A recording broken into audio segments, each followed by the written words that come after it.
Mon nom est Pascal Nouyen Deschênes. Bienvenue dans le Pas le temps de lire show.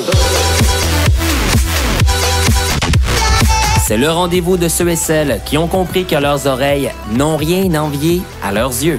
Ce podcast est une adaptation du blog de Pascal Nouyen Deschênes intitulé « À la quête d'un meilleur mode de vie grâce aux technologies ». Le Pas le temps de lire show est une présentation de mon humble moi-même. Les mots deviennent des phrases qui en disent long. Le tout produit au spacieux studio de P&D Design.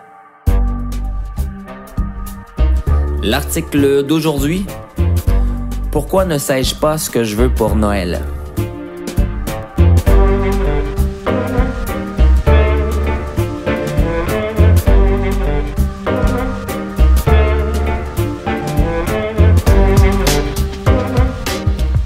La même question revient à toutes les années.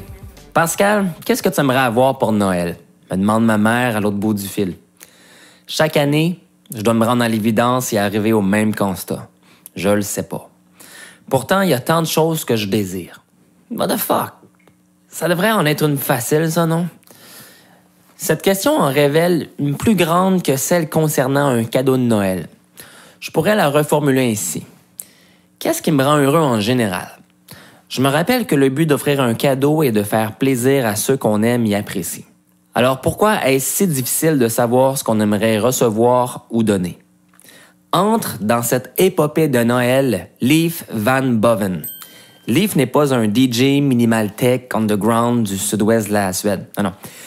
Leif Van Boven est un professeur qui enseigne au département de psychologie de l'Université du Colorado. Alors voilà qui nous remet son beat sur son 4x4. Selon lui, les gens reçoivent plus de satisfaction et de plaisir soutenu en investissant dans des expériences de vie que par l'acquisition de matériel. À travers une série d'expérimentations et de sondages, le professeur Van Boven a trouvé que les personnes de tous milieux sociaux confondus se sont trouvées plus joyeuses en dépensant leurs revenus discrétionnaires sur des expériences personnelles plutôt que sur l'achat de matériel. Réinterprétation positive. Une des raisons serait que les expériences de vie sont plus propices aux réinterprétations positives. Elles ont une plus grande signification sur l'identité des individus et elles contribuent davantage à nos bonnes relations sociales. Les choses, elles, restent bêtement comme elles sont, à moins que vous vous soyez acheté un robot qui peut se reproduire lui-même, tel que vu dans l'un des 3 films de Zeitgeist. Par exemple, si vous allez faire une randonnée et que la température est horrible, vous pourriez voir cette expérience comme désagréable durant le moment présent. Mais plus tard, en revivant cette expérience à travers vos souvenirs, vous pourriez facilement penser aux côtés positifs qui en sont ressortis, comme la conviction, le dépassement de soi, la patience, la détermination, etc. Façonner l'identité. Notre culture donne beaucoup de valeur à l'accomplissement de nos buts et au dépassement de soi. Les expériences tendent à avoir une plus grande signification personnelle que nos possessions. Elles façonnent notre identité.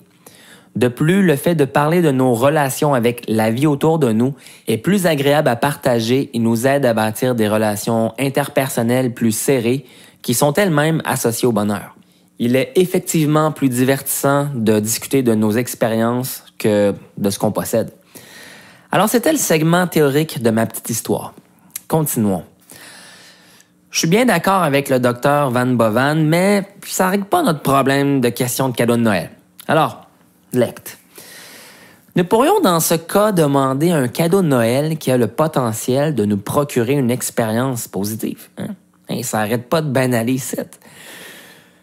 Voilà qui est astucieux, Sherlock. Ting! Je viens de trouver Watson. Je veux recevoir une randonnée de traîneau à chien. Idéalement sur une route pas tapée avec un chien de tête qui a beaucoup trop de caractère.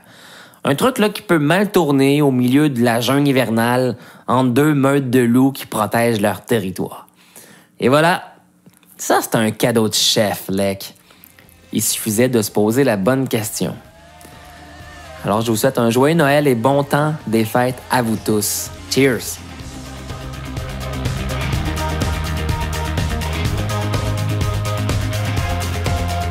Je suis toujours sur le dossier de donner 5 comptes Dropbox de 19 GB et je ferai un compte rendu lorsque les prix seront donnés. Alors jusqu'à présent, en une phrase, je peux vous dire que ce n'est pas facile de donner.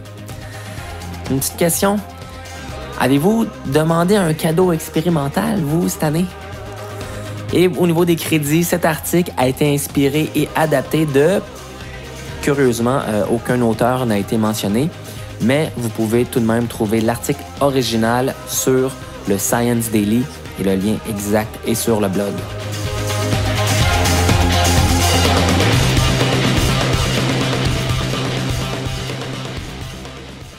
Vous avez une question, un commentaire à faire sur ce que vous venez d'entendre?